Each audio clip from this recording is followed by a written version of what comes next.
Memorial Day was officially proclaimed on May the 5th, 1868, by General John Logan, who was the national commander of the Grand Army of the Republic. It was first observed on May 30th, 1868, when flowers were placed on the graves of Union and Confederate soldiers at Arlington National Cemetery.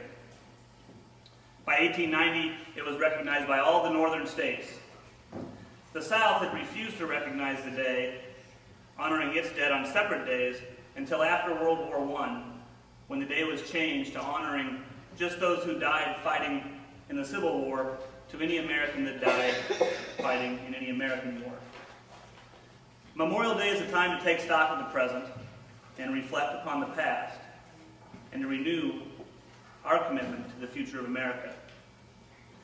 Thomas Jefferson wrote in the Declaration of Independence, "We hold these truths to be self-evident, that all men are created equal, and that they are endowed by their Creator with certain inalienable rights.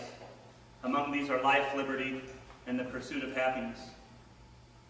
Oddly enough, it was the first time anybody thought to write that down.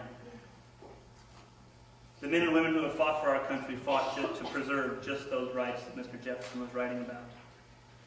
Now, a year ago, Memorial Day, I stood in Arlington National Cemetery, and there I saw the burial places of soldiers who fought in places called Iwo Jima, Pork Chop Hill, Omaha Beach, Guadalcanal, and many others. And today we have soldiers who are fighting in the mountains of Afghanistan and in the deserts of Iraq.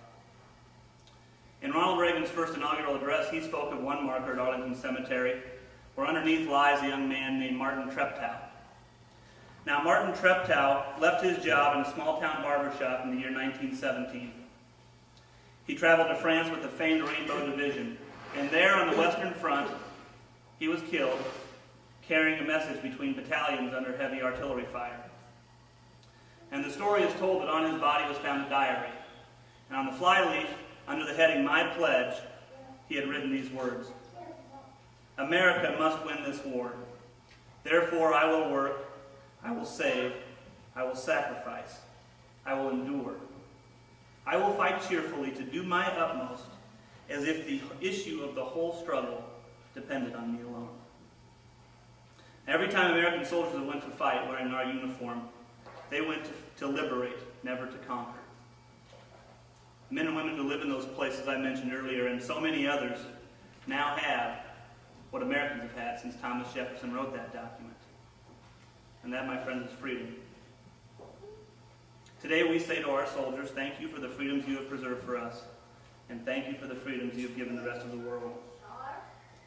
In Washington, D.C. yesterday and this weekend, Americans are celebrating the dedication of the World War II Memorial, a tribute which is long overdue to the greatest generation of our country. And to each of you who were part of that, I say thank you. I thank God that back then our nation, our leaders, our citizens, soldiers were brave enough to stay the course and to free an oppressed people. Now, today is in the past. There are problems that must be solved, challenges that must be met, but we can tackle them with our full strength and creativity only because we are free to work them out in our own way.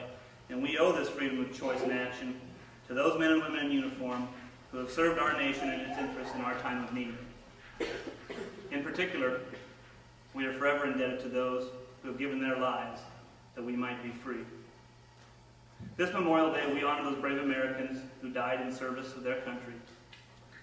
I think an ancient scholar put it well when he wrote, "Let us now praise famous men.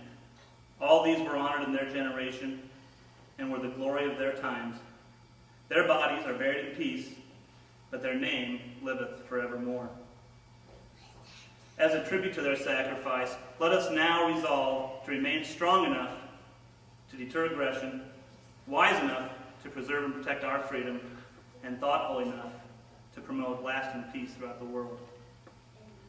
Our wars have won for us every hour that we live in freedom, and our wars have taken from us the men and women we honor today, and every hour of the lifetimes they had hoped to live. This day of remembrance was first observed to recall the terrible casualties of war Americans fought against each other. And in the nearly 14 decades since, our nation's battles have all been far from home, and in all those victories, we came to liberate, never to conquer. The only land we claim as our own are the resting places of our men and women. At the Gettysburg Address, President Lincoln said, "From these honored dead, we take increased devotion to the cause for which they gave the last full measure of devotion.